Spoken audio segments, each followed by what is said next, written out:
ಅದು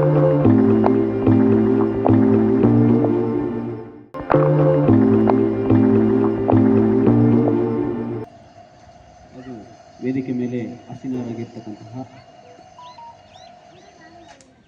ಭೀಮನಗೌಡ ಪಾಟೀಲ್ ಅವರ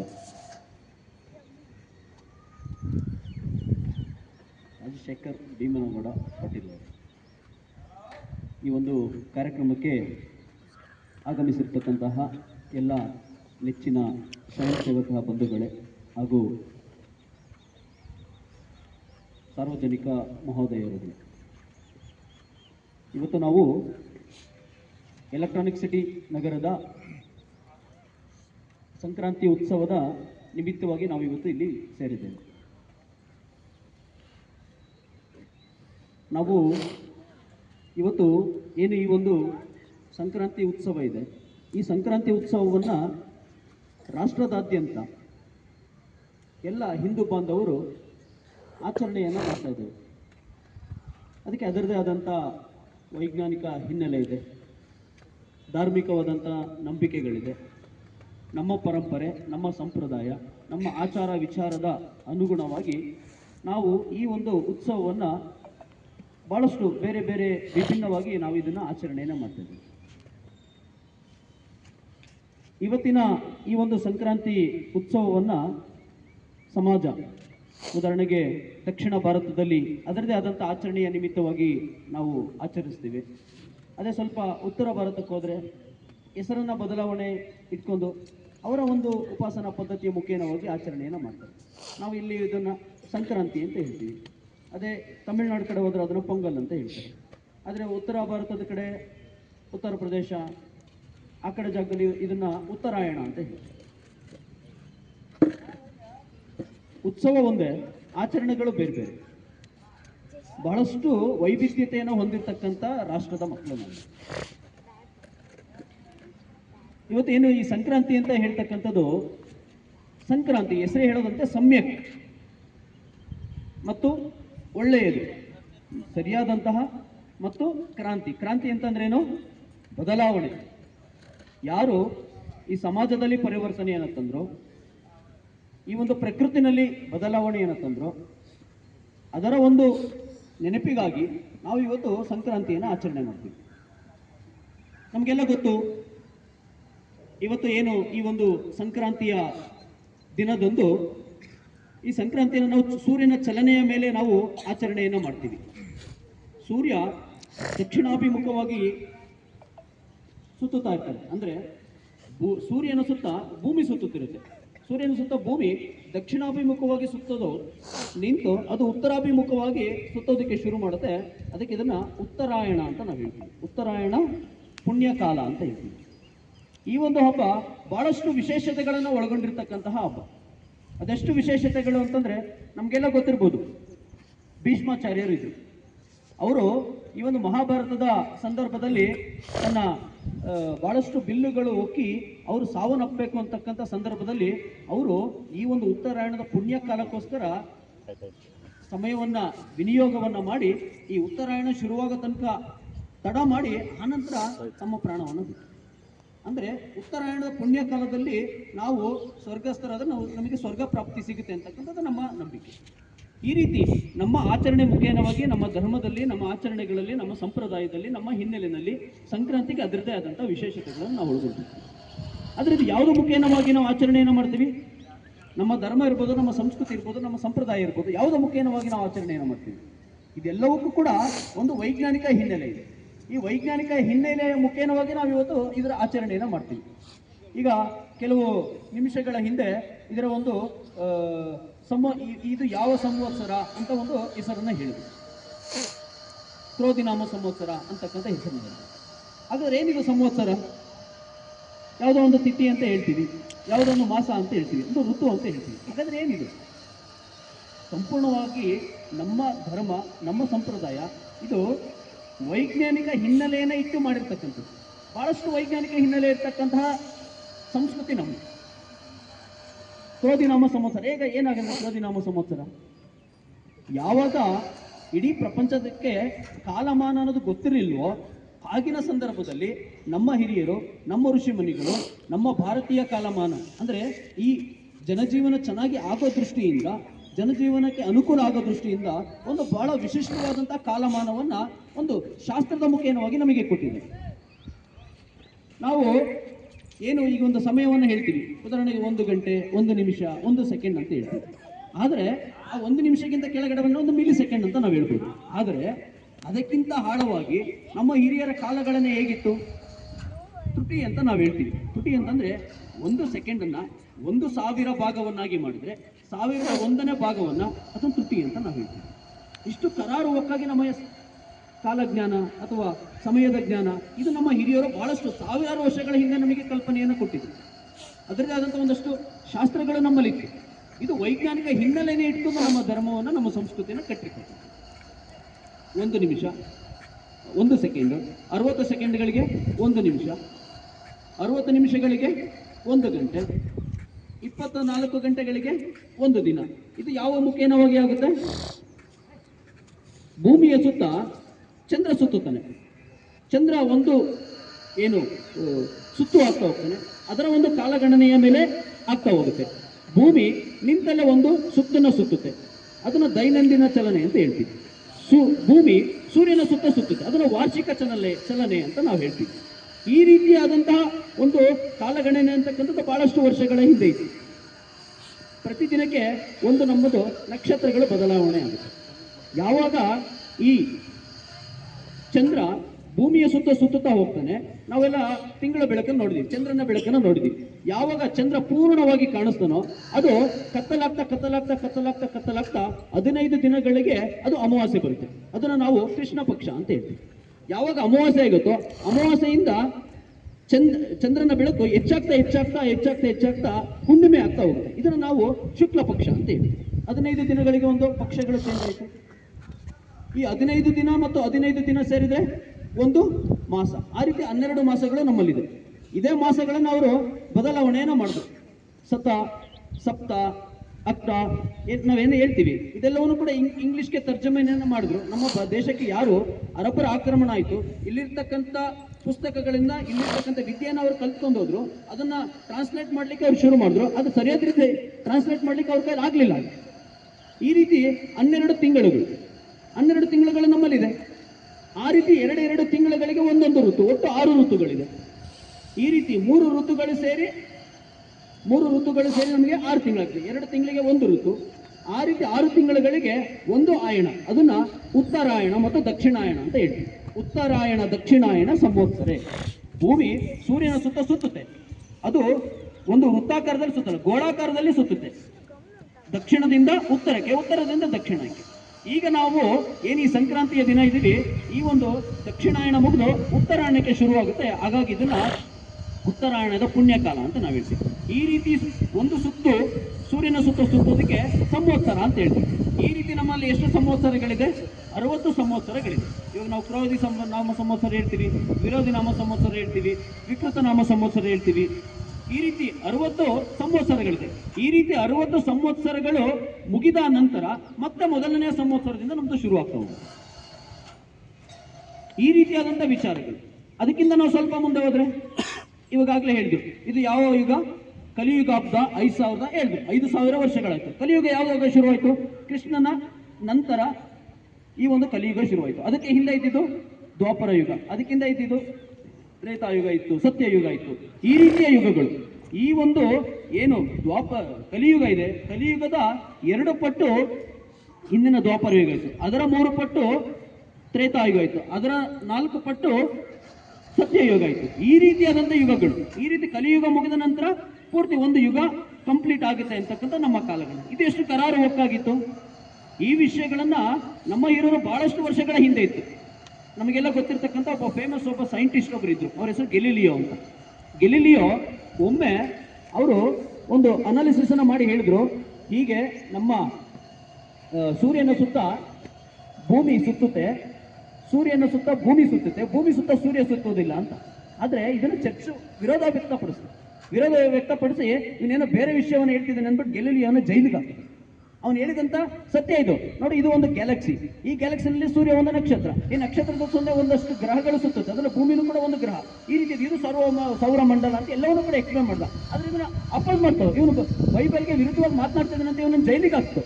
ಅದರಂತ ಅವನು ಹೇಳಿದ, ಇಲ್ಲ ನೀವು ಹೇಳ್ತಿದ್ದೆ ಸರಿ ಅಂತ ಅವ್ನು ವಾಪಸ್ ಬಂದ. ಅದೇ ಸತ್ಯ ಯಾವತ್ತಿದ್ರು ಸತ್ಯನೇ ಅದು. ಆದರೆ ಇವತ್ತಿಗೂ ನಾವು ಯಾವುದಾದ್ರೂ ದೇವಸ್ಥಾನಗಳಿಗೆ ಹೋದ್ರೆ ನಮಗೆಲ್ಲ ಕಾಣ ಸಿಗುತ್ತೆ. ನಾವು ನವಗ್ರಹಗಳ ಪೂಜೆಯನ್ನು ಮಾಡ್ತೀವಿ. ಪೂಜೆಯನ್ನು ಮಾಡಿದಾಗ ಸೂರ್ಯಗ್ರಹವನ್ನು ಎಲ್ಲಿ ಪ್ರತಿಷ್ಠಾಪನೆ ಮಾಡಿದ್ರೆ, ಮಧ್ಯದಲ್ಲಿ ಪ್ರತಿಷ್ಠಾಪನೆ ಮಾಡಿದ್ರೆ ಅದ್ರ ಸುತ್ತ ಬೇರೆ ಬೇರೆ ಬುಧ, ಗುರ, ಶನಿ ಎಲ್ಲ ಗ್ರಹಗಳನ್ನ ಪ್ರತಿಷ್ಠಾಪನೆ ಮಾಡಿದ್ರೆ, ಅಂದ್ರೆ ಈ ಸೌರ ವ್ಯೂಹದ ಕಾನ್ಸೆಪ್ಟ್ ಅನ್ನ ನಮ್ಮ ಗುರು ಹಿರಿಯರು ಸಾವಿರಾರು ವರ್ಷಗಳ ಹಿಂದೆ ನಮಗೆ ಕೊಟ್ಟಿದ್ರು. ಅದು ಧಾರ್ಮಿಕವಾಗಿ ವಿಷಯದಲ್ಲಿ ನಮಗೆ ಕೊಟ್ಟಿದ್ರು. ಈ ರೀತಿಯಾದಂತಹ ವಿಜ್ಞಾನಿಗಳು ನಮ್ಮ ಋಷಿ ಮುನಿಗಳಾಗಿ ಇಂಥ ಒಂದು ವಿಶೇಷವಾದಂತಹ ರಾಷ್ಟ್ರದಿಂದ ಬಂದಿರ್ತಕ್ಕಂಥ ಈ ಸಂಕ್ರಾಂತಿಯ ಹಬ್ಬದ ಒಂದು ಧಾರ್ಮಿಕ ಆಚರಣೆಯನ್ನು ನಾವು ನೋಡಿದ್ರೆ, ನಾವು ಸಹಜವಾಗಿ ಎಲ್ಲ ರೈತ, ಭಾರತ ಕೃಷಿ ಪ್ರಧಾನ ದೇಶ. ಇಲ್ಲಿ ಬೆಳೆದಿರ್ತಕ್ಕಂಥ ಏನು ಧಾನ್ಯಗಳಿದೆ ಇದೆಲ್ಲವನ್ನು ಕೂಡ ಒಕ್ಕಲು ಮಾಡಿ ಕಣಗಳಿಗೆ ಒಟ್ಟು ಎಲ್ಲ ಕೆಲಸಗಳನ್ನು ಮುಗಿಸಿ ಆ ಹಸುಗಳು, ಎತ್ತುಗಳು ಏನಿದಾವೆಲ್ಲಕ್ಕೂ ಕೂಡ ಒಂದು ವಿಶ್ರಾಂತಿಯ ಸಮಯ. ಅದಾದ ನಂತರ ಕಿಚ್ಚಾಯಿಸಿ ಧಾನ್ಯಗಳನ್ನು ಒಕ್ಕಲು ಮಾಡಿ ಈ ರೀತಿ ಮಾಡ್ತಕ್ಕಂಥ ಒಂದು ರೈತನಿಗೆ ಒಂದು ಸಮಯವನ್ನ ವಿನಿಯೋಗ ಮಾಡಿ ಅವನ ಪರಿಶ್ರಮವನ್ನು ಬಿಟ್ಟು ಆ ನಂತರ ಒಂದಷ್ಟು ಮಾಡ್ತಕ್ಕಂತಹ ಒಂದು ಸಂಕ್ರಾಂತಿಯ ಹಬ್ಬದ ದಿನಗಳು ಇವೆ. ಸಹಜವಾಗಿ ನಮಗೆ ಸಂಕ್ರಾಂತಿಯ ದಿನದಿಂದ ನಂತರ ನಮಗೆ ಬೆಳಗ್ಗೆಯ ಸಮಯ ಹೆಚ್ಚಾಗ್ತಾ ಹೋಗುತ್ತೆ. ನಮಗೆಲ್ಲ ಗೊತ್ತಿರ್ಬೋದು, ಉದಾಹರಣೆಗೆ ದೀಪಾವಳಿಯದ ಅಥವಾ ಕಾರ್ತಿಕದ ಮಾಸಗಳಲ್ಲಿ ಕತ್ತಲು ಹೆಚ್ಚಾಗ್ತಾ ಹೋಗುತ್ತೆ. ಆದರೆ ಯಾವಾಗ ಸಂಕ್ರಾಂತಿ ಮುಗಿದ ನಂತರ ಬೆಳಕು ಹೆಚ್ಚಾಗ್ತಾ ಹೋಗುತ್ತೆ. ನಮಗೆ ಬೇಗ ಬೆಳಗಾಗ್ತಕ್ಕಂಥದ್ದು ಮತ್ತು ಸಂಜೆ ತುಂಬ ಹೊತ್ತಾದ್ರೂ ಕೂಡ ಬೆಳಕು ಇರ್ತಕ್ಕಂಥ ನಮ್ಮ ಅನುಭವಕ್ಕೆ ಬರುತ್ತೆ. ಅಂದರೆ ನಾವೇನು ನಾವು ಏನು ಶ್ಲೋಕಗಳಲ್ಲಿ ಹೇಳ್ತೀವಿ, ಅಸತೋಮ ಸದ್ಗಮಯ ತಮಸೋಮ ಜ್ಯೋತಿರ್ಗಮಯ, ಅಂದರೆ ಕತ್ತಲನೆಯಿಂದ ಬೆಳಕಿಗೆ ಬರ್ತಕ್ಕಂಥ ಒಂದು ಪುಣ್ಯಕಾಲ ಇದು ಸಂಕ್ರಾಂತಿಯ ಹಬ್ಬ. ಈ ರೀತಿಯಾದಂಥ ಅದರದೇ ಆದಂಥ ಬಹಳಷ್ಟು ವಿಶೇಷತೆಗಳನ್ನು ಈ ಒಂದು ಸಂಕ್ರಾಂತಿ ಹಬ್ಬ ಇಟ್ಕೊಂಡಿದೆ. ಚಳಿಗಾಲ ಶುರುವಾಯಿತು. ಚಳಿಗಾಲ ಶುರುವಾದಾಗ ನಮ್ಮ ದೇಹದಲ್ಲಿ ಇರ್ತಕ್ಕಂಥ ಕೊಬ್ಬು ಏನಿದೆ, ಈ ಕೊಬ್ಬುಗಳು ಕಡಿಮೆ ಆಗಿ ನಮ್ಮ ದೇಹದಲ್ಲಿ ಉರುಪು ಹೊಡಿಲಿಕ್ಕೆ ಶುರುವಾಗುತ್ತೆ. ಹಾಗಾಗಿ ಅದನ್ನು ಸಮತೋಲನ ಮಾಡಬೇಕು ಅನ್ನೋ ದೃಷ್ಟಿಯಿಂದ ಈ ಕೊಬ್ಬರಿ, ಶೇಂಗಾ ಬೀಜಗಳಿರ್ಬೋದು, ಈ ರೀತಿ ಎಣ್ಣೆಯ ಪದಾರ್ಥಗಳನ್ನು ಹೆಚ್ಚು ತಿಂದು ಇದಕ್ಕೆ ಬ್ಯಾಲೆನ್ಸ್ ಮಾಡಬೇಕು ಅನ್ನೋದಕ್ಕೋಸ್ಕರ ಆಹಾರ ಪದ್ಧತಿಯಲ್ಲಿ ನಾವು ಇದನ್ನು ಶುರು ಮಾಡ್ಬೋದು. ಅಂದರೆ ವೈಜ್ಞಾನಿಕವಾಗಿ ಮತ್ತು ಏನು ಈ ಒಂದು ಆರೋಗ್ಯ ದೃಷ್ಟಿಯಿಂದ ಆಯುರ್ವೇದಿಕವಾಗಿಯೂ ಕೂಡ ಈ ಒಂದು ಸಂಕ್ರಾಂತಿಯ ಹಬ್ಬವನ್ನು ನಾವು ಬ್ಯಾಲೆನ್ಸನ್ನು ಮಾಡ್ತಾ ಇದ್ದೀವಿ. ರಾಷ್ಟ್ರೀಯ ಸ್ವಯಂ ಸೇವಕ ಸಂಘ ಆಚರಣೆ ಮಾಡ್ತಕ್ಕಂತಹ 6 ಉತ್ಸವಗಳಲ್ಲಿ ಸಂಕ್ರಾಂತಿ ಉತ್ಸವ ಕೂಡ ಒಂದು. ಇದರದೇ ಆದಂಥ ಬಹಳಷ್ಟು ವಿಶೇಷತೆಗಳನ್ನು ಹೊಂದಿದೆ. ಪ್ರತಿ ದಿನ ಸೂರ್ಯ ಏನು ಹುಟ್ಟುತ್ತಾನೆ, ಸೂರ್ಯ ಹುಟ್ಟತಕ್ಕಂತಹ ಏನು ಒಂದು ದಿಕ್ಕಿದೆ ಅದು ನೇರವಾಗಿ ಉತ್ತರ ದಿಕ್ಕಿಗೆ ಹುಟ್ಟೋದಿಲ್ಲ. ಇವತ್ತು ನಾವು ಬಹಳಷ್ಟು ದೇವಸ್ಥಾನಗಳನ್ನು ನೋಡಿದ್ರೆ ಆ ದೇವಸ್ಥಾನದಲ್ಲಿ ಇವತ್ತು ಶಿವಲಿಂಗನ ಮೇಲೆ ಸೂರ್ಯನ ಬೆಳಕು ಬೀಳುತ್ತೆ ಅಂತಕ್ಕಂತಹ ಒಂದು ಗವಿಗಂಗಾಧೇಶ್ವರ ದೇವಾಲಯಗಳಿರ್ಬೋದು, ಈ ರೀತಿಯ ಬಹಳಷ್ಟು ದೇವಾಲಯಗಳಿದೆ. ಅಂದರೆ ಏನು ಈ ಒಂದು ಉತ್ತರಾಯಣದ ದಿನದಿಂದ ಯಾವಾಗ ಸೂರ್ಯ ನೇರವಾಗಿ ಹುಟ್ಟುತ್ತಾನೋ ಆ ನಿಖರವಾಗಿ ಹುಟ್ಟಿದಂತಹ ಅವನ ಸೂರ್ಯನ ಬೆಳಕು ಯಾವ ದಿಕ್ಕಿಗೆ ಬೀಳುತ್ತೆ ಅಂತಕ್ಕಂತಹ ಒಂದು ಕಾಲಜ್ಞಾನವನ್ನು ನೋಡಿ ಆಗಿನ ಇನ್ಫ್ರಾಸ್ಟ್ರಕ್ಚರ್ ಏನಿತ್ತು, ಆಗಿನ ಕನ್ಸ್ಟ್ರಕ್ಷನ್ ಏನಿತ್ತು ಅದನ್ನು ನಿರ್ಮಾಣ ಮಾಡಿ ಇದನ್ನು ಸಾವಿರಾರು ವರ್ಷಗಳ ಹಿಂದೆ ಮಾಡಿರ್ತಕ್ಕಂಥದ್ದು, ನಿನ್ನೆ ಮೊನ್ನೆ ಮಾಡಿರ್ತಕ್ಕಂಥದ್ದಲ್ಲ. ಅಂದ್ರೆ ಈ ರೀತಿಯಾದಂಥ ಏನು ಸಂಕ್ರಾಂತಿಯ ಹಬ್ಬದ ದಿನ ಮಾತ್ರ ಆ ಶಿವಲಿಂಗನ ಮೇಲೆ ಬೆಳಕು ಬೀಳುತ್ತೆ. ಅಂದ್ರೆ ಅವರ ಒಂದು ಕಾಲಜ್ಞಾನ, ಕಾಲಮಿತಿ ಎಷ್ಟು ಒಂದು ಕಲಾರೂಪಕ್ಕಾಗಿ ಇತ್ತು. ಈ ರೀತಿಯಾದಂಥ ವಿಶೇಷ ಜ್ಞಾನವನ್ನು ಇಟ್ಕೊಂಡಿದ್ರು. ಅದಕ್ಕೆ ಸ್ವಲ್ಪ ಮುಂದೆ ಹೋಗಿ ನಾವೆಲ್ಲ ಏನು ಈ ಖಗೋಳ ಶಾಸ್ತ್ರ ಅಂತ ಏನು ಹೇಳ್ತೀವಿ, ಈಗ ನಾವೆಲ್ಲ PUC ನಲ್ಲೆಲ್ಲ ಓದುವಾಗ ನಾವೆಲ್ಲ ಓದ್ತೀವಿ ಟ್ರಿಗ್ನೋಮೆಟ್ರಿ ಅಂತ ನಾವು ಓದ್ತೀವಿ. ಆ ಟ್ರಿಗ್ನೋಮೆಟ್ರಿಯನ್ನು ತ್ರಿಕೋನಮಿತಿ ಶಾಸ್ತ್ರ ಅಂತ ಇತ್ತು. ಒಂದು ಬಾಲನ್ನು, ಒಂದು ಚೆಂಡನ್ನು ಕತ್ತರಿಸಿದ್ರೆ ಅಲ್ಲಿ ಬರ್ತಕ್ಕಂಥ ಕೋನಗಳು, ಅಲ್ಲಿ ಬರ್ತಕ್ಕಂಥ ಬಾಹುಗಳು, ಅಲ್ಲಿ ಬರ್ತಕ್ಕಂಥ ಆಂಗಲ್ಸ್ಗಳೆಲ್ಲ ಏನಿದೆ ಇವುಗಳ ಮೇಲೆ ಹೇಳ್ತಿದ್ರು. ಇದನ್ನು ತ್ರಿಕೋನಮಿತಿ ಶಾಸ್ತ್ರ ಅಂತ ಬಹಳಷ್ಟು ಸಾವಿರಾರು ವರ್ಷಗಳ ಹಿಂದೆ ನಮ್ಮ ಹಿರಿಯರು ಕಂಡಿಡಿದ್ರು. ಅಂದ್ರೆ ನಮ್ಮ ಅನಾಲಿಸಿಸ್ ಮತ್ತು ನಮ್ಮ ವೈಚಾರಿಕತೆ ಯಾವ ದಿಕ್ಕಿನಲ್ಲಿ ಇತ್ತು, ಯಾವ ಮಟ್ಟದಲ್ಲಿ ಇತ್ತು. ಇವತ್ತು ನಾವು ಹೇಳ್ತೀವಿ ವಿಮಾನವನ್ನ ಕಂಡುಹಿಡಿದಿದ್ದವರು ರೈಟ್ ಬ್ರದರ್ಸ್ ಅಂತ. ಆದ್ರೆ ಇದೇ ನಮ್ಮ ಪಕ್ಕದ ಆನೆಕಲ್ಲಿನ ಸುಬ್ಬರಾಯ ಶಾಸ್ತ್ರಿಗಳು ಈ ವಿಮಾನಶಾಸ್ತ್ರವನ್ನು ಬಹಳಷ್ಟು ಹಿಂದೆಗಳೇ ಅದನ್ನ ಅನಾಲಿಸಿಸ್ ಅನ್ನ ಮಾಡಿ ಆ ವಿಮಾನಶಾಸ್ತ್ರವನ್ನ ಅಧ್ಯಯನವನ್ನ ಮಾಡಿ ಇದೇ ಮುಂಬೈನ ಒಂದು ಸಮುದ್ರ ತೀರದಲ್ಲಿ ಈ ಒಂದು ವಿಮಾನ ಹಾರಾಟವನ್ನು ನಡೆಸ್ತಕ್ಕಂಥ ಉಲ್ಲೇಖಗಳಿದೆ. ಅದಂತ ಈ ವಿಷಯವನ್ನು ತಗೊಂಡೋಗಿ ರೈಟ್ ಬ್ರದರ್ಸ್ ಮಾಡಿದ್ರು. ಇವತ್ತು ನಾವು ಹೇಳ್ತೀವಿ ರೇಡಿಯೋವನ್ನು ಕಂಡುಹಿಡಿದಿದ್ದು ಮಾರ್ಕೋನಿ ಅಂತ. ಆದರೆ ಆ ಮಾರ್ಕೋನಿ ಕೂಡ ಹೇಳಿದ್ದು ಈ ಒಂದು ತರಂಗಗಳ ಮುಖೇನವಾಗಿ ಒಂದಷ್ಟು ಅಧ್ಯಯನವನ್ನು ಮಾಡಿ ಅನಾಲಿಸಿಸ್ ಅನ್ನು ಮಾಡಿ ಕಂಡುಹಿಡಿದಿದ್ದು ನಮ್ಮ ಸೈಂಟಿಸ್ಟ್ ಆಗಿರ್ತಕ್ಕಂಥ ಜಗದೀಶ್ ಚಂದ್ರ ಬೋಸ್. ಅದು ನಾವು ಯಾವತ್ತೂ ಕೂಡ ಇದನ್ನು ಪ್ರಚಾರಕ್ಕೆ ನಾವು ಉಪಯೋಗ ಮಾಡಲಿಲ್ಲ. ನಮ್ಮ ಸಮಾಜ, ನಮ್ಮ ಧರ್ಮ, ನಮ್ಮ ವಿಚಾರಗಳು ಯಾವುದೂ ಹಾಗಿಲ್ಲ. ಮನುಕುಲಕ್ಕೆ ಏನು ಅನುಕೂಲ ಆಗುತ್ತೋ ಅವುಗಳನ್ನು ಮಾತ್ರ ನಾವು ಎಸ್ಟಾಬ್ಲಿಷ್ ಮಾಡ್ತಾ ಹೋಗ್ತಿದ್ವಿ. ಆದರೆ ಅದಕ್ಕಿಂತ ಆಚೆ ಇರ್ತಕ್ಕಂಥ ನಾವು ಯಾವತ್ತೂ ಕೂಡ ಮಾಡಿರುವಂಥದ್ದಿಲ್ಲ. ಈ ರೀತಿಯಾದಂಥ ವೈಜ್ಞಾನಿಕವಾದಂಥ ಹಿನ್ನೆಲೆಯನ್ನು ಇಟ್ಕೊಂಡಿರ್ತಕ್ಕಂಥ ಧರ್ಮ ನಮ್ಮದು. ಆ ಆಚರಣೆಯನ್ನು ಮಾಡ್ತಾ ನಾವು ಇವತ್ತು ಸಂಕ್ರಾಂತಿ ಉತ್ಸವವನ್ನು ನಾವು ಮಾಡ್ತಾ ಇದ್ದೀವಿ. ಈ 6 ಉತ್ಸವಗಳಲ್ಲಿ ಸಂಕ್ರಾಂತಿ ಅಂತಕ್ಕಂಥ ರಾಷ್ಟ್ರೀಯ ಸ್ವಯಂ ಸೇವಕ ಸಂಘದಲ್ಲಿ ಆಚರಣೆ ಮಾಡ್ತಕ್ಕಂಥ ಒಂದು ಮಹತ್ತರವಾದಂಥ ಒಂದು ಉತ್ಸವ. ಇವಾಗ ನಾವೆಲ್ಲರೂ ಒಂದಷ್ಟು ಪ್ರದರ್ಶನಗಳನ್ನ ಮಾಡಿದ್ವಿ. ಈ ರೀತಿ ನಮ್ಮ ರಾಷ್ಟ್ರೀಯ ಸ್ವಯಂ ಸೇವಕ ಸಂಘ 1925ರಲ್ಲಿ ಮಹಾರಾಷ್ಟ್ರದ ಮೋಹಿತೆವಾಡ ಅಂತಕ್ಕಂಥ ಒಂದು ಊರಿನಲ್ಲಿ ಶುರುವಾಯಿತು. ಸುಮಾರು 99 ವರ್ಷಗಳನ್ನ ದಾಟಿ ಇವತ್ತು ನಾವು 100ನೇ ವರ್ಷಕ್ಕೆ ನಾವು ಕಾಲಿಡ್ತಾ ಇದ್ದೀವಿ. 100 ವರ್ಷಗಳ ಮುಖೇನವಾಗಿ ನಾವು ಹಿಂದೆ ತಿರುಗಿ ನೋಡಿದಾಗ ನಮ್ಮ ಸಾಧನೆಗಳು ಬಹಳಷ್ಟು ಅಪಾರ. ಆದರೆ ನಾವು ಶುರು ಮಾಡ್ತಕ್ಕಂಥ ಸಂದರ್ಭದಲ್ಲಿ ಹೇಗಿತ್ತು? ಮೊದಲನೇದಾಗಿ ನಮಗೆ ಸ್ವಾತಂತ್ರ್ಯ ಇರಲಿಲ್ಲ, ನಮ್ಮಲ್ಲಿ ಒಂದು ಸಂಘಟನೆಯ ಚಾತುರ್ಯ ಇರಲಿಲ್ಲ. 1925ರಲ್ಲಿ ಶುರು ಮಾಡಿದಂತಹ ಸಂದರ್ಭದಲ್ಲಿ ಬಹಳಷ್ಟು ರಾಜಕೀಯ ಪ್ರಖ್ಯಾತ ವ್ಯಕ್ತಿಗಳೆಲ್ಲ ಇದ್ರು. ಆದರೆ ಡಾಕ್ಟರ್ ಜಿ ಅವರು ಯೋಚನೆ ಮಾಡಿದ್ರು, ಈ ಸಂಘವನ್ನು ಶುರು ಮಾಡಬೇಕು ಅಂತಂದ್ರೆ ಈ ನಿಸ್ವಾರ್ಥ ಭಾವ ಇರ್ತಕ್ಕಂಥ ವ್ಯಕ್ತಿಗಳನ್ನು ಇಟ್ಕೊಂಡು ಮಾತ್ರ ಶುರು ಮಾಡಬೇಕು. ಸ್ವಾಮಿ ವಿವೇಕಾನಂದರು ಹೇಳ್ತಾರೆ, ಕಬ್ಬಿಣದಂತಹ ಮಾಂಸಖಂಡಗಳು, ಉಕ್ಕಿನಂತಹ ನರಮಂಡಲ, ಮಿಂಚಿನಂತಹ ಯೋಚನಾ ಶಕ್ತಿ ಇರ್ತಕ್ಕಂಥ ನಿಸ್ವಾರ್ಥ ಭಾವ ಇರ್ತಕ್ಕಂಥ ವ್ಯಕ್ತಿಗಳು ಸಿಕ್ಕರೆ ಪ್ರಪಂಚದ ಭೂಪಟವನ್ನು ನಾನು ಬದಲಾವಣೆಯನ್ನು ಮಾಡ್ತೀನಿ. ಇವತ್ತು ನಾವೆಲ್ಲ ನೋಡಿದೀವಿ, ಕಬ್ಬಿಣದಂತಹ ಮಾಂಸಖಂಡಗಳಿರ್ತಕ್ಕಂಥ ವ್ಯಕ್ತಿಗಳು ಬಹಳಷ್ಟು ಜನಗಳು ಸಿಗ್ತಾರೆ ನಮಗೆ. ನಾವೆಲ್ಲ WW ಫೈಟರ್ಗಳನ್ನೆಲ್ಲ ನಾವು ನೋಡಿದೀವಿ. ಕಬ್ಬಿಣದಂತಹ ಮಾಂಸಖಂಡಗಳು, ಮಿಂಚಿನಂತ ಯೋಚನಾ ಶಕ್ತಿ ಇರೋದಿಲ್ಲ ಅವರಿಗೆ. ಅಂಪೈರ್ಗೆ ಇಟ್ಕೊಂಡು ಹೊಡಿತಾ ಇರ್ತಾರೆ. ಅಂಪೈರ್ ಅಂದ್ರೆ ಹೆಚ್ಚು ಮಾಡಿದ್ರೆ ಅವನಿಗೆ ಹೊಡಿತಾ ಇರ್ತಾರೆ. ಇನ್ನು ಕೆಲವು ಮಿಂಚಿನಂತ ಯೋಚನಾ ಶಕ್ತಿ ಇರುತ್ತೆ, ಆದ್ರೆ ಅವನಿಗೆ ಕಬ್ಬಿಣದಂತ ಮಾಂಸಖಂಡಗಳು ಇರೋದಿಲ್ಲ. ಒಬ್ಬ ಬಹಳಷ್ಟು ಫೇಮಸ್ ಸೈಂಟಿಸ್ಟ್ಗಳನ್ನೆಲ್ಲ ನಾವು ನೋಡಿದ್ವಿ, ಅವ್ರನ್ನೆಲ್ಲ ವೀಲ್ ಚೇರ್ನಲ್ಲಿ ಕರ್ಕೊಂಡು ಹೋಗ್ಬೇಕು. ಇದೆರಡೂ ಕೂಡ ಇದ್ರೆ ಅವರು ನನಗೋಸ್ಕರ ನಾನು ಏನಾದರೂ ಕೊಟ್ಟರೆ ಅಲ್ಲಿ ನನ್ನ ಹೆಸರು ಇರಬೇಕು, ಈ ಥರ ಹೇಳ್ತಕ್ಕಂಥ ವ್ಯಕ್ತಿಗಳು ಬಹಳಷ್ಟು ಜನಗಳಿದೆ. ಆ ರೀತಿ ಇರಬಾರ್ದು. ಯಾಕಂದ್ರೆ ಹೇಳ್ತಾರೆ, ಮತ್ತೆ ಕೋಟ್ ಮಾಡ್ತಾರೆ, ನಿಸ್ವಾರ್ಥ ಭಾವ ಇರ್ತಕ್ಕಂಥ ವ್ಯಕ್ತಿಗಳು ಬೇಕು. ಈ ರೀತಿಯ ನಿಸ್ವಾರ್ಥ ಭಾವವನ್ನು ಇಟ್ಕೊಂಡು ರಾಷ್ಟ್ರೀಯ ಸ್ವಯಂ ಸೇವಕ ಸಂಘದ ಕಾರ್ಯಕರ್ತರು ಕೆಲಸವನ್ನು ಮಾಡ್ತಾ ಮಾಡ್ತಾ ಆ ರೀತಿಯ ಬಾಲಕರಿಂದ ಮೋಹಿತೆವಾಡ ಅಂತಕ್ಕಂಥ ಗ್ರಾಮದಲ್ಲಿ ರಾಷ್ಟ್ರೀಯ ಸ್ವಯಂ ಸೇವಕ ಸಂಘದ ಒಂದು ಶಾಖೆ ಶುರುವಾಯಿತು. ಅಲ್ಲಿ ಬೆಳೆದಂತಹ ಕಾರ್ಯಕರ್ತರು ಬೇರೆ ಬೇರೆ ಜಾಗಗಳಿಗೆ ಹೋದ್ರು. ಕೆಲವೊಬ್ರು ತಮಿಳುನಾಡಿಗೆ ಹೋದ್ರು, ಕೆಲವೊಬ್ರು ಕಾಶ್ಮೀರಕ್ಕೆ ಹೋದ್ರು, ಕೆಲವರು ಕಾಶಿ ಯೂನಿವರ್ಸಿಟಿಗೆ ಹೋದ್ರು, ಕೆಲವರು ಕರ್ನಾಟಕಕ್ಕೆ ಬಂದರು. ಈ ರೀತಿ ಬೇರೆ ಬೇರೆ ರಾಜ್ಯಗಳಿಗೆ ಹೋದ್ರು. ಅಲ್ಲಿ ರಾಷ್ಟ್ರೀಯ ಸ್ವಯಂ ಸೇವಕ ಸಂಘದ ಶಾಖೆಗಳನ್ನು ಶುರು ಮಾಡಿದ್ರು. ಆ ಕ್ರಮೇಣವಾಗಿ ಎಲ್ಲ ರಾಜ್ಯಗಳಿಗೆ ತಲುಪಿತು. ಅದಾದ ನಂತರ ಡಾಕ್ಟರ್ ಜಿ ಅವರು ಕಾಲ ಆದ ನಂತರ ಗುರುಜಿಯವರು ಬಂದರು. 2ನೇ ಸರಸಂಘ ಚಾಲಕರಾಗಿರ್ತಕ್ಕಂಥ ಸದಾಶಿವ ಗೋಳ್ವಲ್ಕರ್ ಅಂತಕ್ಕಂಥ ಗುರುಜಿಯವರು ಬಂದರು. ಅವರು ಎಲ್ಲ ಜಿಲ್ಲೆಗಳಿಗೆ ತಗೊಂಡಿದ್ರು, ಎಲ್ಲ ತಾಲೂಕುಗಳಿಗೆ ತಗೊಂಡಿದ್ರು. ಇದೆಲ್ಲವೂ ಆಗ್ತಾ ಆಗ್ತಾ ಈ ರೀತಿ ನಿಸ್ವಾರ್ಥ ಕಾರ್ಯಕರ್ತರ ಮುಖೇನವಾಗಿ ಇವತ್ತು ಏನು ಒಂದು ಶಾಖೆ ಶುರುವಾದಂತಹ ಶಾಖೆ 99 ವರ್ಷಗಳ ನಂತರ ಸುಮಾರು 60,000 ಶಾಖೆಗಳು ಇಡೀ ರಾಷ್ಟ್ರದಾದ್ಯಂತ ಇದೆ. 60,000 ಶಾಖೆಗಳಿದೆ ಇವತ್ತು. ಅವತ್ತು ಇದ್ದಿದ್ದು ಒಂದು ಗ್ರಾಮದಲ್ಲಿ, ಮೋಹಿತೆವಾಡ ಅಂತಕ್ಕಂಥ ಒಂದು ಗ್ರಾಮದಲ್ಲಿ ಇದ್ದಂತಹ ರಾಷ್ಟ್ರೀಯ ಸ್ವಯಂ ಸೇವಕ ಸಂಘದ ಚಟುವಟಿಕೆ ಇವತ್ತು ಭಾರತವನ್ನು ಹೊರತುಪಡಿಸಿ 40 ರಾಷ್ಟ್ರಗಳಲ್ಲಿ ಇವತ್ತು ರಾಷ್ಟ್ರೀಯ ಸ್ವಯಂ ಸೇವಕ ಸಂಘದ ಚಟುವಟಿಕೆಗಳು. ನಾವೇನು ಇವತ್ತು ಇಲ್ಲಿ ಗಣವೇಶವನ್ನು ಹಾಕಿದ್ದೀವಿ, ಈ ಥರ ಯೂನಿಫಾರ್ಮ್ ಹಾಕಿದ್ದೀವಿ. ಈ ರೀತಿಯ ಗಣವೇಶವನ್ನು ಹಾಕಿರ್ತಕ್ಕಂಥ ಸ್ವಯಂ ಸೇವಕರ ಪಥಸಂಚಲನಗಳು ಭಾರತವನ್ನು ಬಿಟ್ಟು ಬಹಳಷ್ಟು ದೇಶಗಳಲ್ಲಾಗುತ್ತೆ. ಇವತ್ತು ಅಮೆರಿಕದಲ್ಲಿ ರಾಷ್ಟ್ರೀಯ ಸ್ವಯಂ ಸೇವಕ ಸಂಘದ ಹೆಸರು ಬೇರೆ ಇರ್ಬೋದು, ಅಲ್ಲಿ ಇದರ ಒಂದು ಸಂಚಲನ ಆಗುತ್ತೆ, ಅಲ್ಲಿ ಈ ರೀತಿಯ ಹಬ್ಬಗಳಾಗುತ್ತೆ, ಅಲ್ಲಿ ಈ ರೀತಿಯ ಉತ್ಸವಗಳಾಗುತ್ತೆ. ಸೌತ್ ಆಫ್ರಿಕಾದಲ್ಲಿ ಈ ರೀತಿಯಾದಂತಹ ಸಂಚಲನಗಳಾಗುತ್ತೆ. ಅಂದ್ರೆ ಭಾರತವನ್ನು ಬಿಟ್ಟು 40 ರಾಷ್ಟ್ರಗಳಲ್ಲಿ ಇವತ್ತು ರಾಷ್ಟ್ರೀಯ ಸ್ವಯಂ ಸೇವಕ ಸಂಘ ತನ್ನ ವಿಸ್ತಾರವನ್ನು ಮಾಡ್ತಾ ಹೋಗಿದೆ. ಅದು ಮಾತ್ರ ಅಲ್ಲದೆ ಇಡೀ ಪ್ರಪಂಚದಲ್ಲಿ ಯಾವುದಾದ್ರೂ ಒಂದು ಅತಿ ದೊಡ್ಡದಾದಂಥ ಸಂಘಟನೆ ಇದೆ, ಅದು ರಾಷ್ಟ್ರೀಯ ಸ್ವಯಂ ಸೇವಕ ಸಂಘ. ಅತಿ ದೊಡ್ಡ ಯುವಕರ ಸಂಘಟನೆ. ನಾವೆಲ್ಲ ಕೆಲವೊಂದು ಓಲಾ, ಊಬರ್ ಅಂತಕ್ಕಂಥ ಒಂದು ಕೆಲವು ಕಂಪ್ನಿಗಳನ್ನೆಲ್ಲ ನಾವು ಕೇಳಿದ್ದೀವಿ. ಅದು ಕೂಡ ತುಂಬ ದೊಡ್ಡ ಟ್ರಾನ್ಸ್ಪೋರ್ಟೇಷನ್ ಕಂಪ್ನಿ. ಆದರೆ ಆ ಓಲಾ ಅಥವಾ ಊಬರ್ನ ಕಂಪ್ನಿನಲ್ಲಿ ಅವರ ಓನ್ ವೆಹಿಕಲ್ಗಳಂತಕ್ಕಂಥದ್ದು ಯಾವುದಾದ್ರೂ ಇದೆಯಾ? ಯಾವುದೂ ಇಲ್ಲ, ಯಾವ ಒಂದು ವೆಹಿಕಲ್ಗಳಿಲ್ಲ. ಆದರೆ ಆ ಓಲಾ ಮತ್ತು ಊಬರ್ನ ಅಡಿನಲ್ಲಿ ತಿರುಗಾಡ್ತಕ್ಕಂಥ ವೆಹಿಕಲ್ಗಳು ಬಹಳಷ್ಟು ಸಿಗುತ್ತೆ. ನಾವು ಕಣ್ಣಾರಿಸಿದ ಒಂದು 4-5 ವೆಹಿಕಲ್ಗಳಲ್ಲಿ 2 ಆ ಒಂದು ಕಂಪ್ನಿ ಅಂಡರ್ನಲ್ಲಿ ಓಡ್ತಕ್ಕಂಥ ಒಂದು ಟ್ರಾನ್ಸ್ಪೋರ್ಟೇಷನ್ ಗಾಡಿಗಳಿರುತ್ತೆ. ಹಾಗೆ ರಾಷ್ಟ್ರೀಯ ಸ್ವಯಂ ಸೇವಕ ಸಂಘದಲ್ಲಿ ದೇರ್ ಇಸ್ ನೋ ರಿಜಿಸ್ಟ್ರೇಷನ್. ಅಲ್ಲಿ ಯಾವುದೇ ರೀತಿಯಂಥ ನೋಂದಣಿ ಇಲ್ಲ, ನಮ್ಗೆ ಯಾವುದೇ ರೀತಿಯಂಥ ID ಕಾರ್ಡ್ಗಳಿಲ್ಲ.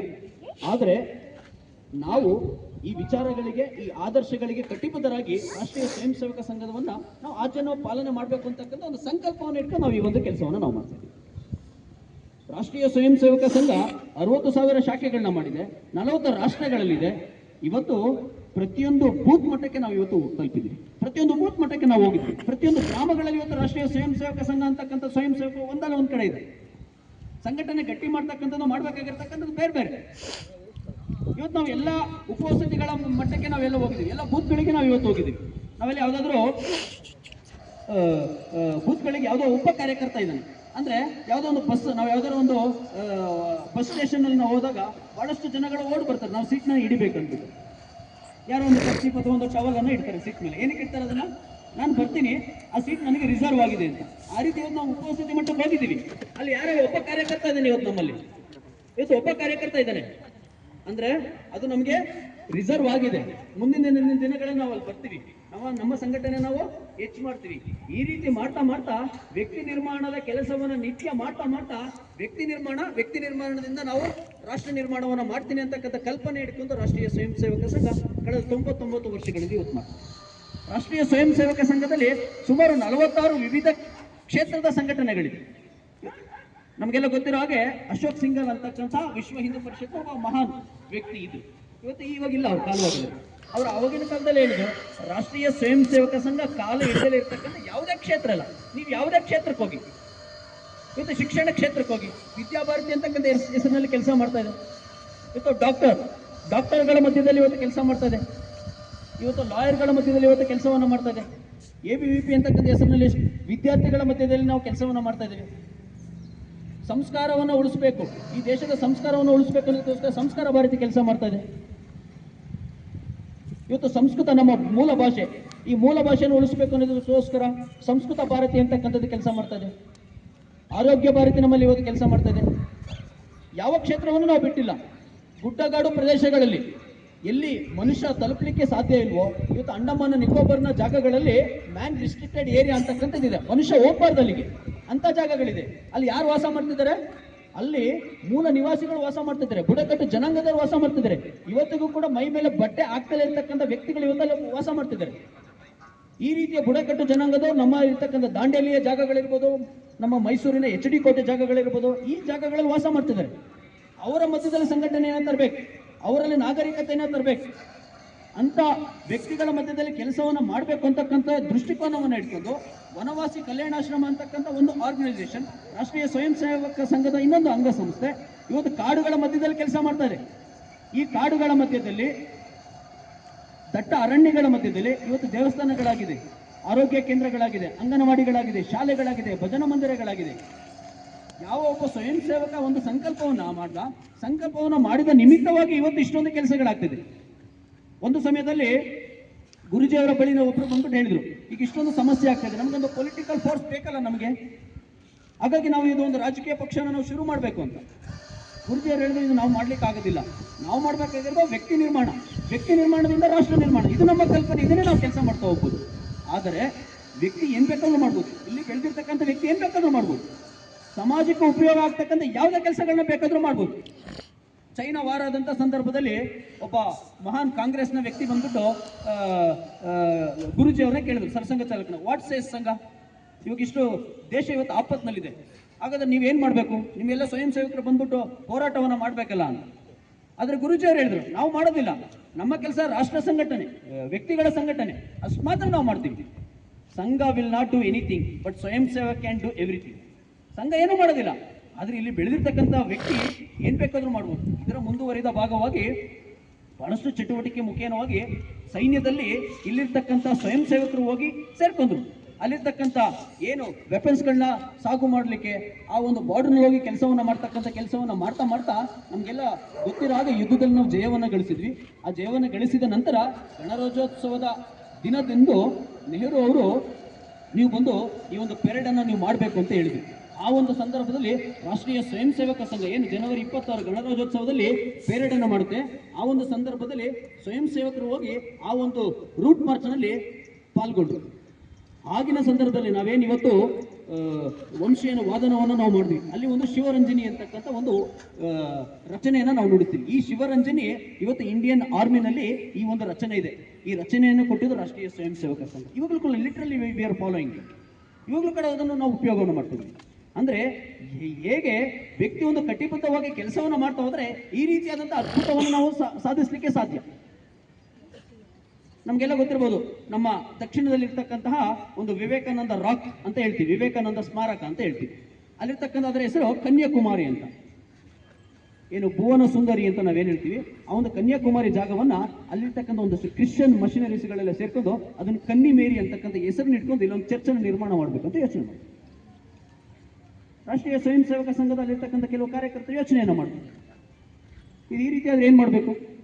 ಒಬ್ಬ ಪ್ರಚಾರಕನಲ್ಲಿ ಕಳಿಸ್ಕೊಟ್ಟು ಇದನ್ನು ಸರಿ ಮಾಡಬೇಕು ಅಂತ ಯೋಚನೆ ಮಾಡಿ ಅಲ್ಲಿರ್ತಕ್ಕಂಥ ಸಂಘಟನೆಯನ್ನು ಮಾಡಿ ಅವರ ಸ್ವಂತ ಜೀವನ ಬಹಳಷ್ಟು ಕಷ್ಟಕರವಾದಂಥ ಜೀವನ, ಅವರ ಮನೆಯಲ್ಲಿ ಈ ಒಂದು ಸಂಘಟನೆಯನ್ನು ಮಾಡ್ತಾ ಇರ್ತಕ್ಕಂಥ ಸಂದರ್ಭದಲ್ಲಿ, ಪ್ರಚಾರಕರು ಕೆಲಸವನ್ನು ಮಾಡ್ತಾ ಇರ್ತಕ್ಕಂಥ ಸಂದರ್ಭದಲ್ಲಿ ಅವರ ಅಣ್ಣ ಮತ್ತು ಅತ್ತಿಗೆ ಮತ್ತು ಅಣ್ಣನ ಮಕ್ಕಳಿಗೆ ಅಣ್ಣ ತೀರೋದ್ರು, ಅಕಾಲಿಕ ಮರಣ ಆದ್ರು, ಅವ್ರು ವಾಪಸ್ ಹೋಗ್ಬೇಕು. ಆದ್ರೆ ಅವ್ರು ವಾಪಸ್ ಹೋಗ್ಲಿಲ್ಲ. ಅವ್ರ ಅತ್ತಿಗೆ ಹೇಳಿದ್ರು, ನಾನು ರಾಷ್ಟ್ರ ಕಾರ್ಯಕ್ಕೆ ನಾನು ಈಗ ಬಂದಿದ್ದೀನಿ, ನಾನು ಇದನ್ನು ಮಾಡಲೇಬೇಕು ಅಂತ ಯೋಚನೆಯನ್ನು ಮಾಡ್ತಂತ ಈ ಏಕನಾಥ್ ರಾನಡೆ ಅಂತಕ್ಕಂಥ ನಮ್ಮ ಸಂಘದ ಪ್ರಚಾರಕರು ಮತ್ತೆ ವಾಪಸ್ ಸಂಘ ಕಾರ್ಯಕ್ಕೆ ಹೋದ್ರು. ಸಂಘ ಕಾರ್ಯಕ್ಕೆ ಹೋಗಿ ಅಲ್ಲಿರ್ತಕ್ಕಂಥ ಸಂಘಟನೆ ಮಾಡಿದಂಥ ಪರಿಣಾಮವಾಗಿ ಇವತ್ತು ವಿವೇಕಾನಂದ ರಾಕ್ ನಿರ್ಮಾಣ ಆಯಿತು. ಅವತ್ತೇನಾದರೂ ಇದು ಯೋಚನೆ ಆಗಿರಲಿಲ್ಲ ಅಂದರೆ ಇವತ್ತು ನಮಗೆ ವಿವೇಕಾನಂದ ಸ್ಮಾರಕ ನಮಗೆ ಅಲ್ಲಿ ಸಿಗ್ತಿರ್ಲಿಲ್ಲ. ಇವಾಗ ಯಾವುದೋ ಒಂದು ದೊಡ್ಡದಾದಂಥ ಒಂದು ಚರ್ಚ್ ಅಲ್ಲಿ ನಿರ್ಮಾಣ ಆಗುತ್ತೆ. ಅಂದರೆ ಸಮಾಜದಲ್ಲಿ ಇಷ್ಟೊಂದು ಪರಿಸ್ಥಿತಿ, ಇಷ್ಟೊಂದು ವಿಚಾರಗಳು, ಇಷ್ಟೊಂದು ಅಡಚಣೆಗಳು, ಇಷ್ಟೊಂದು ವಿರೋಧಗಳ ನಡುವೆ ರಾಷ್ಟ್ರೀಯ ಸ್ವಯಂ ಸೇವಕ ಸಂಘ ಒಂದಷ್ಟು ದಾಪುಗಳನ್ನು ಇಡ್ತಾ ಹೋಗ್ತಿದೆ. ಇವತ್ತು ಬಹಳಷ್ಟು ಇವತ್ತು ದೇವಸ್ಥಾನ ಸಂವರ್ಧನ ಸಮಿತಿ ಅಂತಕ್ಕಂಥ ಒಂದು ಹೆಸರಿನಲ್ಲಿ ಇಟ್ಕೊಂಡು ನಾವು ಧಾರ್ಮಿಕ ಶಿಕ್ಷಣವನ್ನು ಕೊಡಬೇಕು ಅನ್ನೋದಕ್ಕೋಸ್ಕರ ರಾಷ್ಟ್ರೀಯ ಸ್ವಯಂ ಸೇವಕ ಸಂಘ ಇವತ್ತು ಕೆಲಸವನ್ನು ಮಾಡ್ತದೆ. ನಮ್ಮ ರಾಷ್ಟ್ರ, ನಮ್ಮ ಧರ್ಮವನ್ನು ರಕ್ಷಣೆ ಮಾಡಬೇಕು ಅನ್ನೋದಕ್ಕೋಸ್ಕರ ಹಿಂದೂ ಜಾಗರಣ ವೇದಿಕೆ ಇರ್ಬೋದು, ಇವತ್ತು ವಿಶ್ವ ಹಿಂದೂ ಪರಿಷತ್ ಇರ್ಬೋದು, ಇವತ್ತು ಬಜರಂಗ ದಳ ಇರ್ಬೋದು, ಇದು ನಮ್ಮ ಧರ್ಮವನ್ನು ರಕ್ಷಣೆ ಮಾಡಬೇಕು ಅಂತ ಹೆಸರಿನಲ್ಲಿ ಇವತ್ತು ಕೆಲಸವನ್ನು ಮಾಡ್ತಾ ಇದೆ. ಈ ರೀತಿ ಬಹಳಷ್ಟು ಕಾರ್ಮಿಕರನ್ನ ಒಂದುಗೂಡಿಸಿ ಮಾಡಬೇಕು ಅನ್ನೋದಕ್ಕೋಸ್ಕರ ಇವತ್ತು ಲಘು ಉದ್ಯೋಗಿ ಭಾರತ್ ಅಂತಕ್ಕಂಥದ್ದು ಕೆಲಸ ಮಾಡ್ತದೆ. ಈ ರೀತಿ ರಾಷ್ಟ್ರೀಯ ಸ್ವಯಂ ಸೇವಕ ಸಂಘ ಎಲ್ಲ ಕ್ಷೇತ್ರಗಳನ್ನು ಇವತ್ತು ದಾಟಿ ಎಲ್ಲ ಕ್ಷೇತ್ರಗಳಲ್ಲಿ ತನ್ನ ಒಂದು ಕೆಲಸವನ್ನು ಮಾಡ್ತಾ ಇದೆ. ಎಲ್ಲವನ್ನೂ ಮಾಡ್ತಾ ಅದ್ರ ಎಲ್ಲೂ ಕೂಡ ರಾಷ್ಟ್ರೀಯ ಸ್ವಯಂ ಸೇವಕ ಸಂಘ ಅಂತಕ್ಕಂಥ ಹೆಸರು ಎಲ್ಲೂ ಕೂಡ ಬರ್ಲಿಕ್ಕೆ ಹೋಗುತ್ತಿಲ್ಲ. ನಮಗೆಲ್ಲ ಗೊತ್ತಿರ್ಬೋದು, ನಾವೆಲ್ಲ ಯಾವುದೋ ಒಂದಷ್ಟು ಇಂಡಸ್ಟ್ರಿಯಲ್ ಏರಿಯಾಗಳಿಗೆ ಹೋದ್ರೆ ಭಾರತೀಯ ಮಜ್ದೂರ್ ಸಂಘ ಅಂತಕ್ಕಂಥ ಒಂದು ಸಂಘಟನೆ ಹೆಸರನ್ನು ಕೇಳಿದ್ವಿ. ಭಾರತೀಯ ಮಜ್ದೂರ್ ಸಂಘ ಅಂತಕ್ಕಂಥದ್ದು ರಾಷ್ಟ್ರೀಯ ಸ್ವಯಂ ಸೇವಕ ಸಂಘದಿಂದ ಪ್ರೇರಣೆ ಆಗಿರ್ತಕ್ಕಂಥ ಮತ್ತೊಂದು ಸಂಘಟನೆ. ಈ ರೀತಿಯಾದಂಥ ಚಟುವಟಿಕೆಯನ್ನು ಮಾಡ್ತಾ ಇವತ್ತು ವ್ಯಕ್ತಿ ನಿರ್ಮಾಣದಿಂದ ರಾಷ್ಟ್ರ ನಿರ್ಮಾಣ ಅಂತಕ್ಕಂಥ ಕಲ್ಪನೆ ಹಿಡ್ಕೊಂಡು ನಾವು ಇವತ್ತು ಹೋಗ್ತಾ ಇದ್ದೀವಿ. ನಾವೆಲ್ಲ ಮಹಾಭಾರತದ ಘಟನೆಗಳನ್ನೆಲ್ಲ ನಾವು ಕೇಳಿದ್ದೀವಿ. ಆಗಿನ ಸಂದರ್ಭದಲ್ಲಿ ಇನ್ನೇನು ಕುರುಕ್ಷೇತ್ರ ಯುದ್ಧ ಕೊನೆಗೆ ಮುಗಿತಕ್ಕಂಥ ಒಂದು ಸಂದರ್ಭದಲ್ಲಿ ಯುದ್ಧ ಮುಗಿದ ನಂತರ ಆ ಯುದ್ಧವನ್ನು ಯಾರು ಗೆದ್ದಿದ್ದು, ನಾನು ಗೆದ್ದಿದ್ದು ಅಂತ ಕೆಲವೊಂದಷ್ಟು ಯಾರು ಆ ಮಹಾಭಾರತದ ಯುದ್ಧದಲ್ಲಿ ಹೋರಾಟ ಮಾಡಿದಂಥ ಪರಾಕ್ರಮಿಗಳಿಗೆ ಒಂದಷ್ಟು ಪೈಪೋಟಿ ಬಿತ್ತು. ಭೀಮ ಬಂದು ಹೇಳ್ತೇನೆ, ಇಲ್ಲ ನಾನು ಈ ಯುದ್ಧವನ್ನು ಕುರುಕ್ಷೇತ್ರ ಯುದ್ಧವನ್ನು ಗೆದ್ದಿದ್ದು ಅಂತ. ಅರ್ಜುನ ಹೇಳ್ತೇನೆ, ಇಲ್ಲ ನಾನು ಬಿಲ್ಲು ಪ್ರಯೋಗವನ್ನು ಮಾಡಿಲ್ಲ ಅಂತ ನಾನು ಕುರುಕ್ಷೇತ್ರವನ್ನು ಗೆಲ್ಲಿಕ್ಕೆ ಆಗ್ತಿರ್ಲಿಲ್ಲ. ಈ ರೀತಿಯ ಚರ್ಚೆ ಶುರುವಾಯಿತು. ಕೊನೆಗೆ ಕೃಷ್ಣನ ಹತ್ರ ಹೋದ್ರು. ಎಲ್ಲವಕ್ಕೂ ಕೂಡ ಸೂತ್ರಧಾರ ಕೃಷ್ಣನ ಹತ್ರ ಹೋದ್ರು. ಕೃಷ್ಣ, ಈ ರೀತಿ ಸಮಸ್ಯೆ ಆಗ್ಬಿಟ್ಟಿದೆ, ಇದಕ್ಕೊಂದು ಇನ್ನೊಂದು ಪರಿಹಾರವನ್ನು ಕೊಡಬೇಕು. ಕೃಷ್ಣ ಹೇಳಿದ್ರು, ನೀನು ಹೇಳು ಯಾರಿಂದ ಯುದ್ಧ ಗೆದ್ದಿದ್ದು ಅಂತ. ನನಗೇನು ಗೊತ್ತು, ನಾನು ರಥ ಓಡಿಸೋದ್ರಲ್ಲಿ ನಾನು ಮಗ್ನನಾಗಿದ್ದೆ, ನನ್ನನ್ನು ಕೇಳಿದ್ರೆ ನಾನೇನು ಹೇಳಿ. ಎಲ್ಲವನ್ನೂ ಗೊತ್ತಿರ್ತಕ್ಕಂಥ ಸಕಲಕ್ಕೂ ಕೂಡ ಸೂತ್ರದಾಗಿರ್ತಕ್ಕಂಥ ಕೃಷ್ಣ ನನಗೆ ಗೊತ್ತಿಲ್ಲ ಅಂತ. ಹಾಗಾದ್ರೆ ಇದು ನೋಡಿರ್ತಕ್ಕಂಥ ಒಬ್ಬ ವ್ಯಕ್ತಿ ಇದ್ದಾನೆ, ಬಾ ಹೋಗೋಣ. ಇನ್ನೊಂದು ಉಪಕಥೆ, ಆ ಉಪಕಥೆನಲ್ಲಿ ಬೇರೆ ಬರ್ತಾ ಹೋಗುತ್ತೆ. ಆ ಒಂದು ಏನು ಗರುಡು ಕಂಬ ಇತ್ತು, ಆ ಗರುಡು ಕಂಬದ ಮೇಲೆ ಒಂದು ತಲೆ ಇತ್ತು.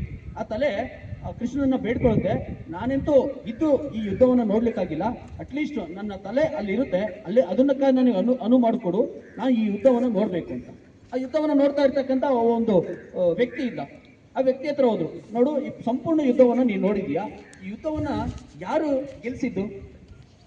ಭೀಮ ಗೆಲ್ಲಿಸಿದ್ರೆ ಗದೆ ಹೆಚ್ಚು ಓಡಾಟ ಮಾಡಿರ್ಬೇಕು, ಅರ್ಜುನ ಈ ಯುದ್ಧವನ್ನು ಗೆಲ್ಲಿಸಿದ್ರೆ ಈ ಬಿಲ್ಲು ಹೆಚ್ಚು ಓಡಾಟವನ್ನು ಮಾಡಿರ್ಬೇಕು, ನೀನು ಹೇಳು ಯಾವುದು ಈ ಒಂದು ಯುದ್ಧವನ್ನು ಗೆಲ್ಲಿಸಿದ್ದು ಅಂತ.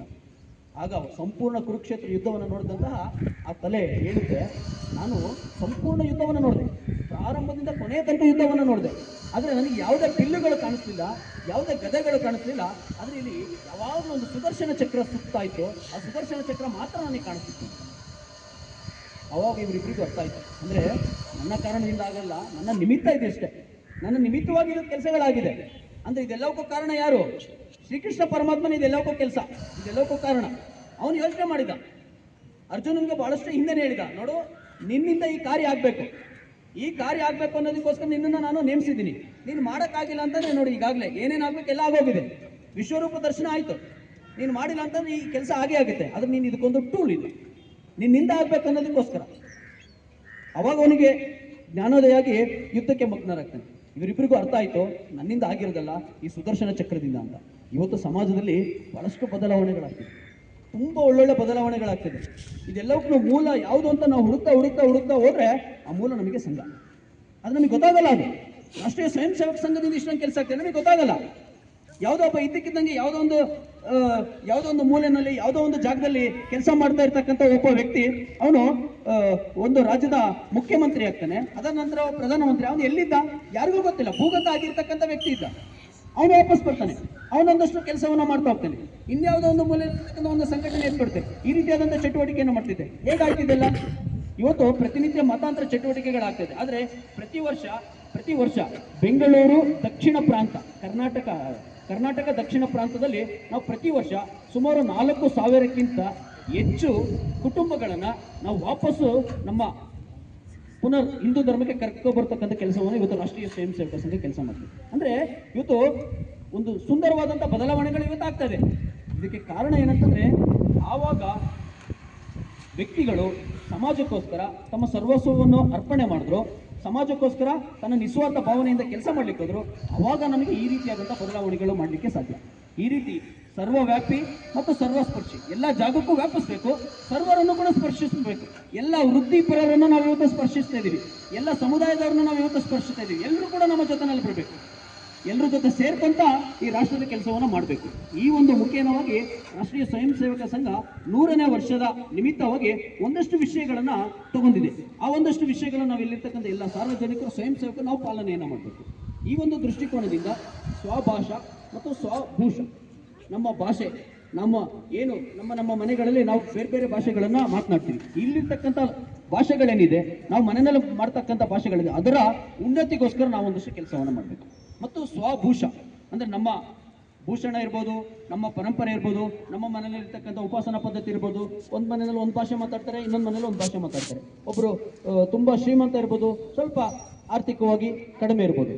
ಆದರೆ ನಾವು ನಮ್ಮ ಸಂಸ್ಕೃತಿ ಏನಿದೆ, ನಮ್ಮ ವಿಚಾರ ಏನಿದೆ, ನಮ್ಮ ಮನೆಯಲ್ಲಿ ಸಂಧ್ಯಾ ವಂದನೆ ಮಾಡ್ಬೋದು, ನಮ್ಮ ಮನೆಯಲ್ಲಿ ಲಿಂಗ ಪೂಜೆ ಮಾಡ್ಬೋದು, ಬೇರೆ ಉಪಾಸನಾ ಪದ್ಧತಿಗಳಿದೆ. ಆ ಎಲ್ಲವನ್ನು ಕೂಡ ನಾವು ಉಳಿಸ್ಕೊಳ್ತಕ್ಕಂಥ ಕೆಲಸವನ್ನು ಮಾಡಬೇಕು. ನಮ್ಮ ಆಚಾರ ವಿಚಾರಗಳನ್ನ ಉನ್ನತ ಮಟ್ಟಕ್ಕೆ ಎತ್ತಬೇಕು. ಹಾಗಾಗಿ ನಮ್ಮ ಸಂಸ್ಕೃತಿಯನ್ನು ಉಳಿಸ್ಕೊಳ್ತಾ, ಈ ಹಬ್ಬ ಆಚರಣೆಗಳ ಜೊತೆಯಲ್ಲಿ ನಮ್ಮ ಸಂಸ್ಕೃತಿಯನ್ನು ಉಳಿಸ್ಕೊಳ್ತಾ ನಾವೆಲ್ಲರೂ ಕೂಡ ಒಂದು ಸಂಘಟಿತವಾದಂತಹ ಒಂದು ಚಟುವಟಿಕೆಯನ್ನು ಮಾಡಿ ನಾವು ಮುಂದಿನ ಒಂದು ಸಮಾಜಕ್ಕೆ ಒಂದು ಸರಿಯಾದ ರೀತಿಯಾದಂಥ ಒಂದು ದೃಷ್ಟಿಕೋನವನ್ನು ಕೊಡಬೇಕು. ಬಹಳಷ್ಟು ಆಕ್ರಮಣಗಳನ್ನು ಮುಖೇನವಾಗಿ ಇವತ್ತು ಭಾರತ ಅಂತಕ್ಕಂಥದ್ದು ಎದ್ದು ನಿಂತಿದೆ. ಇವತ್ತು ಯಾವುದೋ ಒಂದು ದೇಶದಲ್ಲಿ ಏನೋ ಒಂದು ಸಮಸ್ಯೆ ಆದರೆ ಇದಕ್ಕೆ ಭಾರತದ ಒಂದು ವಿಷಯ ಏನು, ಭಾರತ ಇದಕ್ಕೆ ಏನು ಹೇಳುತ್ತೆ ಅಂತಕ್ಕಂಥ ವಿಚಾರ ಇವತ್ತು ಬಂದಿದೆ. ಭಾರತ ಅಂತಕ್ಕಂಥದ್ದು ಸೂಪರ್ ಪವರ್ ರಾಷ್ಟ್ರಗಳಲ್ಲಿ ಇವತ್ತು ಒಂದಾಗಿದೆ. ಅಂತ ಒಂದು ರಾಷ್ಟ್ರದ ನಾವು ಆಗಿ ನಮ್ಮ ವಿಚಾರ, ನಮ್ಮ ಆಚಾರಗಳನ್ನು ನಾವು ಉಳಿಸ್ಕೊಳ್ತಾ, ನಮ್ಮ ಸಂಸ್ಕೃತಿಯನ್ನು ಉಳಿಸ್ಕೊಳ್ತಾ, ನಮ್ಮದು ಯೋಚನೆಗಳು, ವಿಚಾರಗಳು ಗ್ಲೋಬಲ್ ಮಟ್ಟದಲ್ಲಿ ಇರಬೇಕು. ಥಿಂಕ್ ಗ್ಲೋಬಲಿ, ವರ್ಕ್ ಆ್ಯಕ್ಚುಲಿ ಅಂತ. ನಮ್ಮ ರಾಷ್ಟ್ರ, ನಮ್ಮ ದೇಶ, ನಮ್ಮ ಪ್ರಪಂಚ, ಜನಜೀವನ ಹೇಗಿರಬೇಕು ಇವೆಲ್ಲವನ್ನೂ ಕೂಡ ನಮ್ಮಲ್ಲಿರಬೇಕು. ಆದರೆ ವರ್ಕ್ ಆ್ಯಕ್ಚುಲಿ, ನನ್ನ ಕೆಲಸ ಎಲ್ಲಿರಬೇಕು? ಇಡೀ ರಾಷ್ಟ್ರದ ಬಗ್ಗೆ ನಾವು ಯೋಚನೆ ಮಾಡಬೇಕು, ಇಡೀ ಪ್ರಪಂಚದ ಬಗ್ಗೆ ಯೋಚನೆ ಮಾಡಬೇಕು, ವಿಶ್ವದ ಬಗ್ಗೆ ಯೋಚನೆ ಮಾಡಬೇಕು.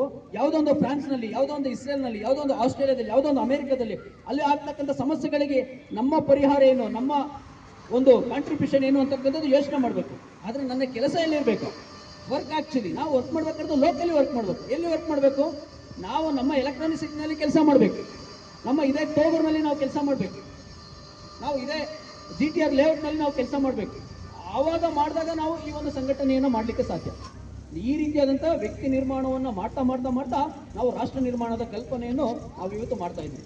ಹಾಗಾಗಿ ಇಲ್ಲಿ ನೆರೆದಿರ್ತಕ್ಕಂಥ ಎಲ್ಲರಿಗೂ ಕೂಡ ಮತ್ತೊಮ್ಮೆ ಸಂಕ್ರಾಂತಿ ಹಬ್ಬದ ಶುಭಾಶಯವನ್ನು ಕೋರ್ತಾ, ಮುಂದಿನ ದಿನಗಳಲ್ಲಿ ನಾವೆಲ್ಲರೂ ಕೂಡ ಈ ಒಂದು ಸಂಘಟಿತ ಜೀವನದಲ್ಲಿ ತಮ್ಮನ್ನು ತಾವು ಸ್ವಯಂ ಆಗಿ ನಾವು ಜೋಡಿಸ್ಕೊಳ್ತಾ ಮತ್ತೊಮ್ಮೆ ನಮ್ಮೆಲ್ಲರ ವ್ಯಕ್ತಿತ್ವ ವಿಕಸನವಾದಂಥ ವ್ಯಕ್ತಿತ್ವವನ್ನು ಭಾರತ ಮಾತೆಗೆ ಮುಡಿಪಾಗಿಟ್ಟು ಈ ಒಂದು ಪರಮ ವೈಭವದ ಸ್ಥಿತಿಗೆ ನಮ್ಮ ರಾಷ್ಟ್ರವನ್ನು ತಗೊಂಡೋಗ್ಲಿಕ್ಕೆ ನಾವೆಲ್ಲರೂ ಕೂಡ ಒಂದು ಸಂಘಟಿತವಾದಂಥ ಜೀವನವನ್ನು ಮಾಡೋಣ ಅಂತ ಹೇಳ್ತಾ ನನ್ನ ಮಾತುಗಳನ್ನ ಮುಗಿಸ್ತೀನಿ. ಹಾಗೆ ಈ ಒಂದು ಕಾರ್ಯಕ್ರಮಕ್ಕೆ ಅಧ್ಯಕ್ಷರಾಗಿ ಬಂದಿರತಕ್ಕಂಥವ್ರು 2 ಮಾತುಗಳನ್ನ ಹೇಳಬೇಕಂತ ಹೇಳ್ತೀನಿ.